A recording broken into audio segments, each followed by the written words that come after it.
이제 오늘은 2강 결혼 후의 코칭에 대해서 시작하도록 하겠습니다. 여러분이 가지신 책 교재에 보면 48페이지부터의 내용이 되겠습니다. 자, 웃고 이해하고 감사하는 부부가 되어야 한다 하는 그런 주제로 오늘 공부하려고 합니다. 결혼 생활에 있어서 어떻게 하면 행복한 결혼 생활을 할 수 있을까 하는 그런 생각을 하죠. 첫 번째로는 많이 웃고 살자는 겁니다.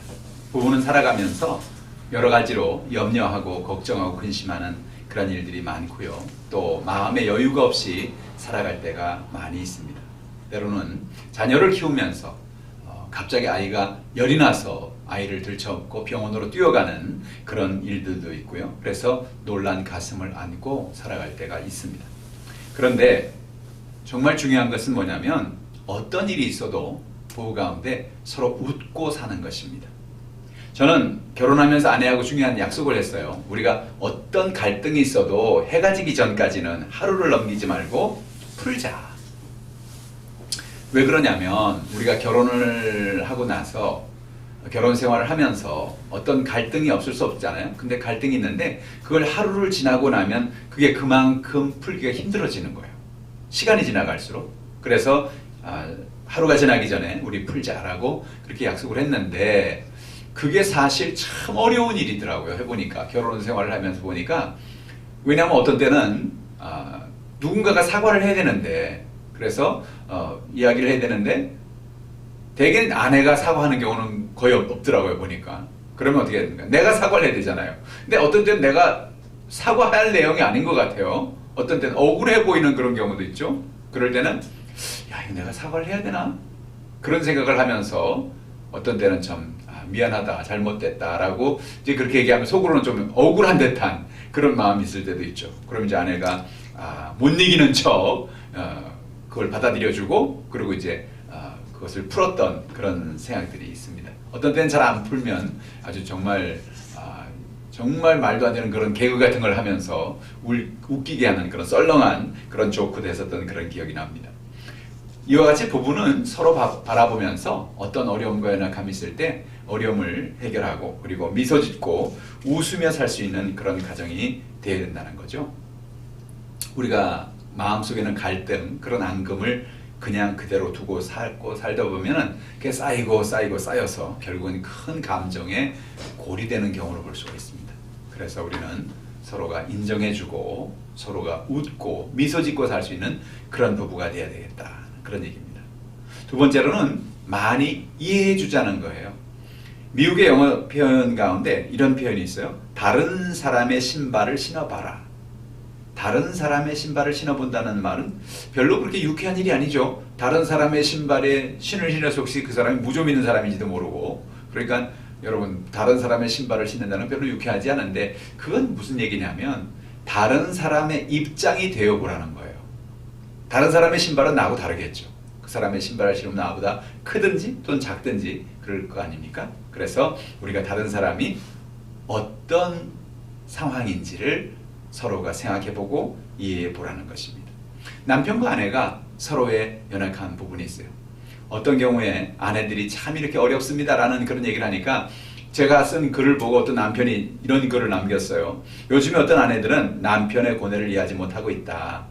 아기를 데리고 부부가 외출하면 남편은 한 손으로는 아기를 안고 어깨는 기저귀 가방을 메고 다른 손으로는 유모차를 밀고 다녀야 되는 남편의 고충을 아내들이 이해해 줬으면 좋겠다라는 그런 이야기도 했습니다. 근데 아내는 아내대로 또 여러 가지 고충이 있죠. 시어머니에 대해서 어떤 그런 스트레스라든지 그런 여러 가지 부분도 있습니다. 옛날에는 자기 자신의 이름을 아내가 사람들이 불러줬는데 어느 날 아이를 낳고부터는 누구누구 엄마라고 해서 자기 이름이 사라지는 그런 것도 있다는 거죠. 그래서 자기의 존재감이 점점 더 희미해가는 걸 느낄 수가 있다. 그게 큰 스트레스다라는 그런 이야기도 들어봤습니다. 스티븐 코비는 이런 얘기를 했어요. 인디안의 막대기의 법칙이라는 그런 얘기인데요. 인디안들은 대화를 할 때 서로가 막대기를 앞에 세워놓고 대화를 한다는 거예요.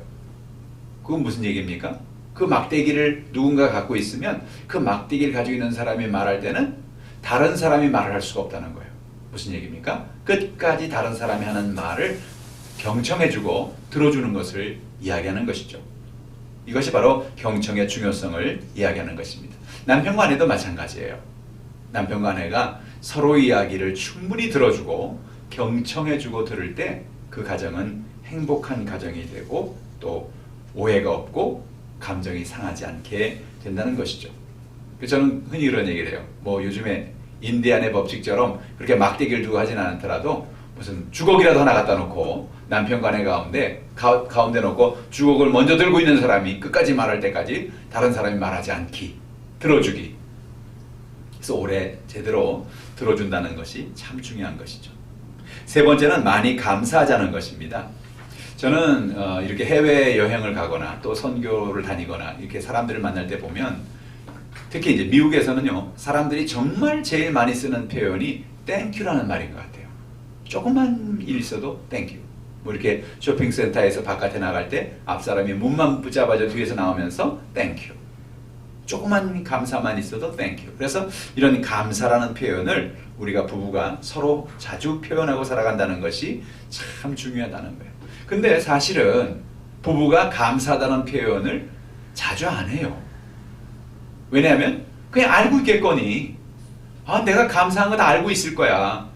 그래 항상 감사하지. 그런 마음을 갖고 있지만 정작 감사를 표현하려고 그러면 뭔가 좀 멋쩍고 이거 정말 괜히 뒤통수가 간지러운 것 같고 그래서 이거 내가 감사한다는 말을 해야 되나? 라는 그런 생각을 할 수가 있는데 근데 사실은요 감사하다고 말하는 것과 안 하는 거는 큰 차이가 있습니다.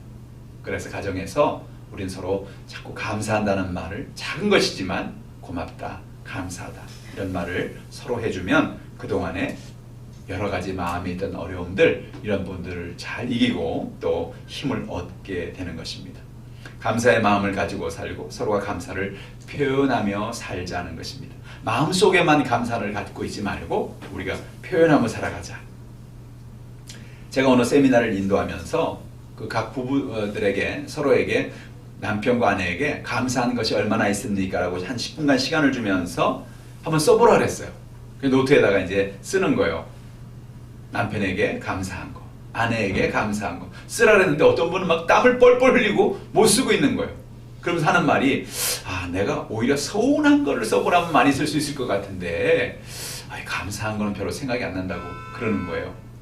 참 안타까운 일이죠. 사실은 부부는 서로 감사할 일이 많아야 되는 것입니다. 오늘 여러분은 어떠세요? 남편과 아내가 서로에게 감사의 마음을 가지고 있는지 언뜻 마음속에 감사의 생각이 떠오르는지 한번 이렇게 생각해 보시길 바랍니다. 결혼하신 분들은 한번 써보세요. 내가 아내에게 감사한 것.